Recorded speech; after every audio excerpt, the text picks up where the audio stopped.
Good evening. Welcome to Dancing in the Dark, a title taken from a book about the Great Depression. This is Lessons Learned from the Great Depression. It's Motzei Shabbat, Saturday evening, February 13th, 2010. This discussion is part of the Adath Jeshurun Congregation's Sampler of Jewish Culture series. Our panelists are Irv Nudell and Jules Levine. And I'm sorry to announce that our third advertised panelist, Sylvia Schwartz, who was much looking forward to this evening, isn't able to be here. Our thanks to Joel Brand also for setting up audio and video for this. I'm Neil Gendler, the moderator. Let's start with our first topic. How soon after the great stock market crash was your family affected by the Depression? Who wants to start? I can start. Okay. I think that if we were to ask anybody over the age of 70 how they would describe the 30s, the decade of the 30s, I think the first word that would come to their mind would be depression.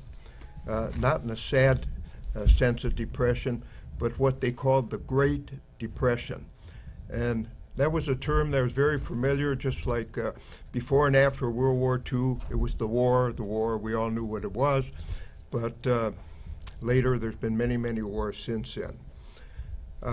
We knew, well, first of all, I was about 6 years old when it started, and about 16 when the 30s ended, 16 going on 17. And I just took a few statistics because I think it kind of tells what it is to those who maybe weren't that familiar.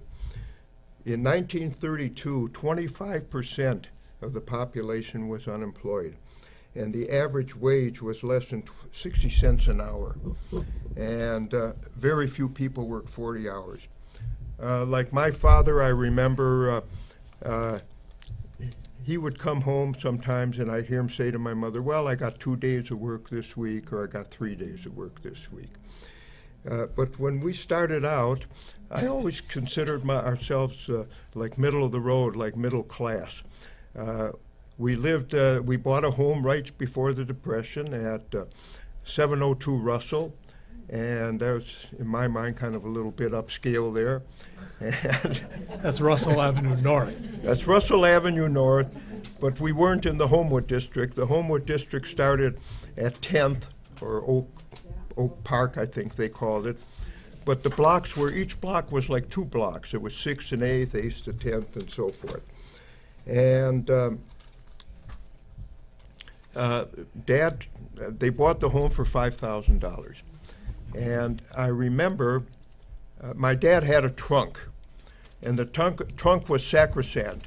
I mean, you couldn't get in that trunk. Well, when he died, we looked in the trunk, and in there I found a little book. And the book showed that it was evidently a contract for deed. And it showed $10 payments and $5 payments and $2 payments and $1 payments. And the book ended with a balance of $200. And obviously it was paid because they lived in the home from 1927 until 1956 when they sold it for $11,000. Let me ask Irv the same question now. Irv, how soon after the crash was your family affected, and what did your father do, and what happened to his income? Who was aware of the crash? I was crashed 29. I was 5 years old at the time of the crash. I was not a decision maker in the family at that time. We lived on the north side, as Jules did. My parents never owned a home till after World War II. We rented when we, aside from the Depression and what was going on economically, we were refugees. The family had come to this country in 1921. There were... From where? From Ukraine, near Kiev. There were 6 siblings who came, 7 siblings of mine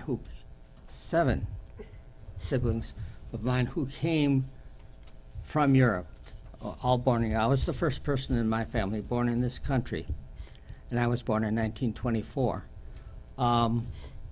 We lived in rental properties, as I said. My father was a self-employed tinsmith, who never owned a vehicle. He never owned a car or a truck, which meant he could work only where he could walk to work, which meant he worked in the neighborhood we lived in.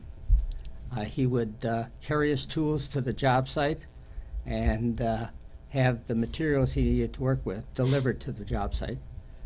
He did mostly hanging of rain gutters and chimney extensions. In those days, everybody heated with coal, which left a lot of smoke, and you had to get your chimney up over the trees or the smoke stayed in the neighborhood. And so people like my father built chimney extensions and got up on the roof and put them on the chimney. Did any of the children in either of your families have to go to work, or were there children of neighbors around you who had to quit school and go to work? Well, I was the oldest. I didn't have to go to work, but I had a lot of jobs, like a paper route was one of the first things. And at first I had a small route because I was younger then, and maybe I made $8, $10 a month, and I would turn it over to my mother, and she'd give me a couple dollars.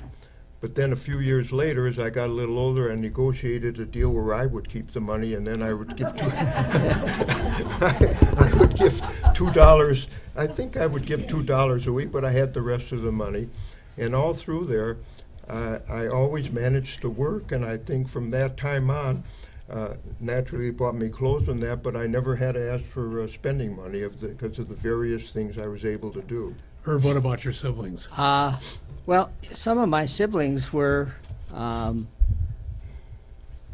young adults when they arrived in this country, so they went right to work. My oldest brother, as a matter of fact, married shortly after, I think in he was married by the time I was born, and I had a nephew who was almost my own age. Some of you may remember Jerry Nudell. So Harry went to work in the bag business. That was a very big business in the Jewish community in Minneapolis. He went to work for a national bag company, and I think he worked for them until he retired. My oldest sister stayed in New York. She was a seamstress. My next sister married in 1928. Her husband was a skilled leather worker, and he worked for one of the, so they did not have big trouble getting jobs because they worked, this was kind of in the Jewish community, and with his skill, he not only got a job, but everybody in the family worked it for him at one time or another. I started working at the leather factory when I was 14 years old at 25 cents an hour. I'd had a paper route before that, but I made nothing on it. We used to do our own collections, and at that time the Star, which did not have a Sunday paper, cost 45 cents a month, and so I was always looking for nickels. So I'd have to go into some and buy something to get some change to get nickels, because people didn't give you that nickel change, you know. So I end up with nothing at the end of the month, maybe a buck or two. My two sisters, who were just beyond me in age, but they were, like 8 or 10 years older than I, having come from Europe, did graduate from high school. One of them did actually go to Beit HaMidrash at the Talmud Torah. And they went to work right out of high school, but they did graduate from high school before they did. My brother Joe, who was very well known on the north side, managed to get a college degree and work at the same time. He worked at the Emmanuel Cohen Center, which was the sort of the center of not only our social life, but our health life and everything. They had a free baby clinic, they had a free dental laboratory, and we all participated in that, besides participating in the social activities. Tell me about your dad having a couple of days of work a week. What happened? Well, somehow or other, I had the impression he was doing very well earlier. At what, do you know? At his job, he was a factory worker. He worked worked for a hat and cap company, and Another Jewish occupation. Very much in good those Jewish days. occupation. He probably had a few bucks a month. He was secretary treasurer of his union, And they couldn't have paid him much because when he finally retired and he got a pension, it was $75 a month. So you can imagine what he was getting.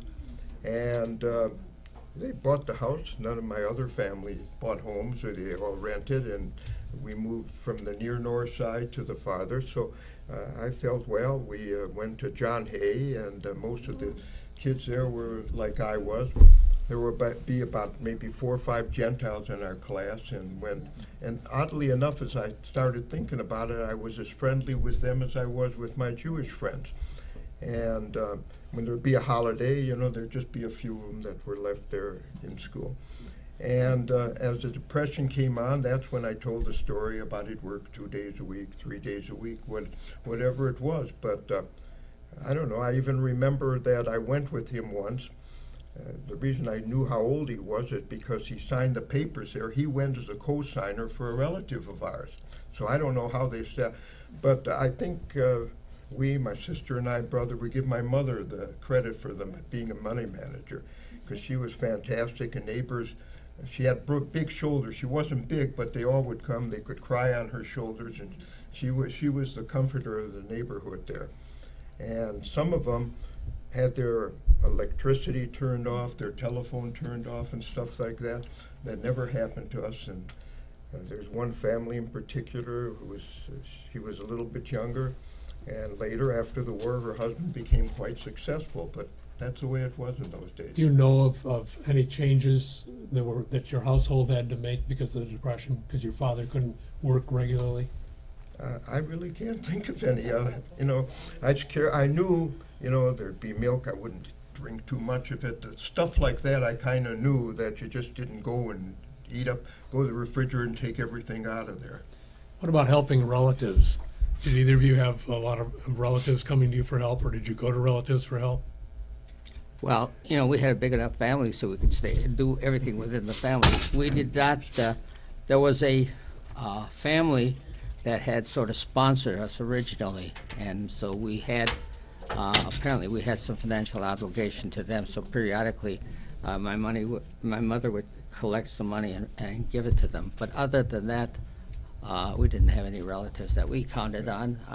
But the kids, you know, who worked all participated in the family budget. The reason my father was self-employed, and he insisted on that, was he was a very observant Orthodox Jew, and he wanted to make sure he didn't have to work on Shabbos or Yom Tov. So he picked his hours and took less money. Jules? Well, I know I don't know that they could help the relative with money, but my father, his mother I never knew his mother. I mean, she died and I never knew the father really. He was in Europe. And I have a letter there that he wrote that I had translated from Yiddish, and how he thanked him for sending the $10.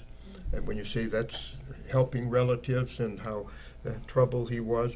And he must have had some son that he had to take care of, and I suspect that's the one who, my dad came out, he was going to be drafted into the military, and that would be the end of his life practically, of course. And he went out under his brother's name.